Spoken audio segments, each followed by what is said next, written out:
Chegou a hora de falar da segunda temporada de The Umbrella Academy, que está realmente impactante. E nesse vídeo eu vou lhe provar que essa série, essa temporada, merece sim 5 estrelinhas. Então já assina o canal, aciona o sininho, porque nós vamos adentrar na treta.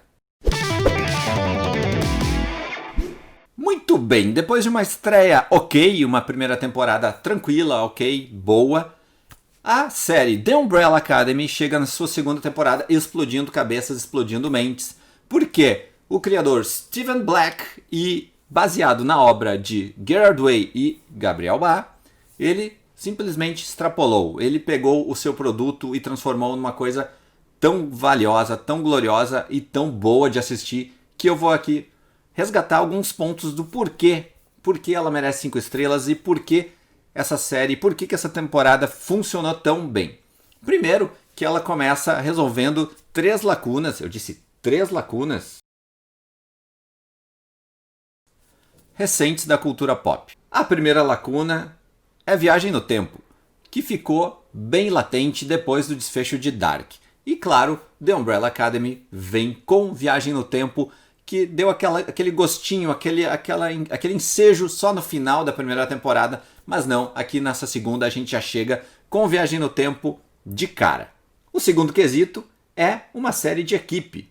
Sim, uma série de equipe que funciona, por mais paradoxal que seja, porque o grande charme de The Umbrella Academy é ter uma equipe, é ser uma equipe que não funciona. E a terceira delas é justamente uma adaptação dos quadrinhos que vale a pena. Eu tô falando aqui das adaptações de quadrinhos que realmente valem a pena, ok? Sem haters, sem ódio, por favor. E como eu disse, ela já chega com o pé na porta com Viagem no Tempo, com o plot que foi terminado na primeira temporada, apesar de se repetir, eles vão continuar tendo que evitar o apocalipse. Sim, essa é a grande sacada, essa é a grande missão que eles têm em The Umbrella Academy. Novamente, evitar que o mundo se exploda literalmente.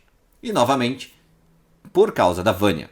E como a gente já chega direto com Viagem no Tempo, todos eles são lançados para a década de 60. Depois daquela grande explosão no final da primeira temporada, eles são lançados para a década de 60 com o poder do número 5, aliás, brilhantemente interpretado pelo Aidan Gallagher. Eles caem, na verdade, um em cada ano da década de 60. Isso já é uma treta grande. A primeira missão é literalmente reunir essa galera, reunir essas pessoas para que a missão continue, digamos assim, e que eles voltem para sua linha temporal. E, logo de cara, a Netflix, essa apressadinha, nos traz uma das melhores cenas de abertura dos últimos tempos das séries de TV. Eu acredito que seja talvez uma das melhores, se não a melhor, de 2020, é certo. É a melhor cena de abertura de 2020. Por quê? O número 5 cai na década de 60 e ele já cai numa guerra mundial entre Estados Unidos e Rússia. Guerra Fria, anos 60. E o que acontece? A cena de abertura é sensacional. Tanto que a Netflix, essa apressadinha, já lançou essa cena antes da estreia da temporada. Ou seja, todo mundo já viu antes de estrear a temporada, criaram um hype legal. Mas enfim, a gente pode ver ela um pouquinho aqui. What the hell did we do now?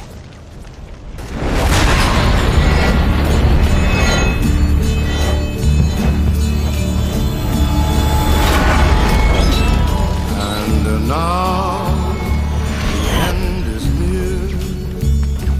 So I face the final curtain, my friend.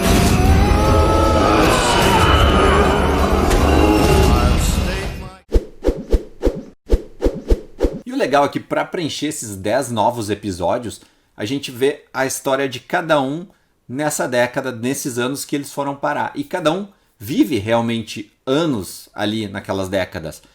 Com destaque principal para a personagem Allison e para Vanya, que tem uma subtrama bem impactante e com um cunho bem importante de se ressaltar, principalmente na época que a gente está vivendo, porque principalmente a Allison, ela se envolve com o movimento negro, com o movimento de igualdade racial, que é bem importante, que toma muito esporro, que toma muito preconceito nessa série e que infelizmente a gente ainda vê nos anos de 2020, né? Então é uma pauta que realmente é recorrente e é importante. E outra subtrama bem importante é a da Vanya, que além de um relacionamento com outra mulher, tem também um filho, ou um enteado, como queira chamar, que tem necessidades especiais. E tudo isso faz um combo bem bacana de diversidade, que se conecta com a nossa realidade e com a nossa época também, porque ainda as pessoas ficam se preocupando com as opções dos outros. Essas duas temáticas também se mesclam um pouco com o que a gente viu em Watchmen da HBO, mas aqui, de certa forma, um pouco mais leve, menos lapidada e não tão aprofundada quanto na série baseada na obra de Alan Moore e Dave Gibbons. Além disso, a gente tem uma subtrama muito marcante que relaciona a história dos Estados Unidos, a história política dos Estados Unidos, com a morte do presidente JF Kennedy. Logo quando eles chegam na década de 60, eles percebem que eles, além de salvar o mundo, têm a possibilidade de salvar o presidente daquele atentado, fatídico atentado, que se você não viu ainda, procura na cultura pop, já foi muito explorado. E essa mescla, essa recriação da década de 60, a história dos Estados Unidos, a relação com a Rússia, a Guerra Fria, isso tudo dá uma calentada ainda melhor nessa temporada, que mistura a ficção com a realidade em transições incríveis. A gente tem a TV mostrando, por exemplo, um noticiário da época contando a história do que tinha acontecido e a transição marcante do evento em si, da passeata onde o presidente JF Kennedy está passando. Então é muito legal, é muito marcante ver como eles recriaram isso tudo, a trabalheira que eles tiveram e como essa recriação, essa encenação está muito bem colocada, tanto como paleta de cores, tanto quanto a fotografia e, é claro, a trilha sonora, que já é um aspecto bem marcante lá da primeira temporada, que se repete em muitas e muitas vezes nessa segunda temporada. Aliás, essa mescla com a trilha sonora vai render, obviamente, vários trailers, vários vídeos que a Netflix vai usar a rodo nas suas redes sociais, pode apostar. E a trama de todos os personagens é muito bem dividida nessa segunda temporada. A gente não tem um personagem que rouba a cena, não tem um que se destaca mais do que o outro.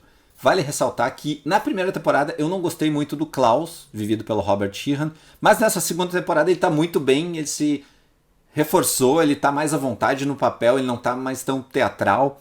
E a dupla dele com o personagem Ben é muito boa, é muito marcante, só não é melhor que a dupla feita pelo Diego e pelo Luther, que faz o combo de dois heróis acéfalos. Dois heróis com pouca inteligência, ou burros mesmo.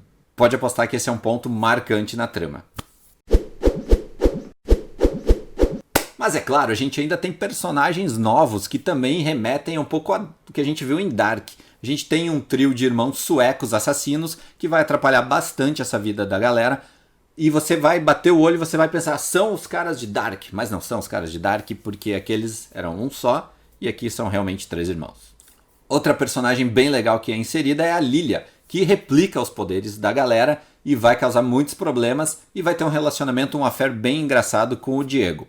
Completa esse combo de novos personagens o Herb, que você vai ver. No momento que ele aparecer lá na comissão, ele vai roubar a cena e ele vai aparecer várias vezes, em vários momentos, e toda vez que ele aparecer, ele vai roubar a cena. E é claro, a gente tem ainda a volta do Sr. Hargreaves e do Pogo, ou melhor, do Baby Pogo. Será que eles copiaram do Baby Yoda?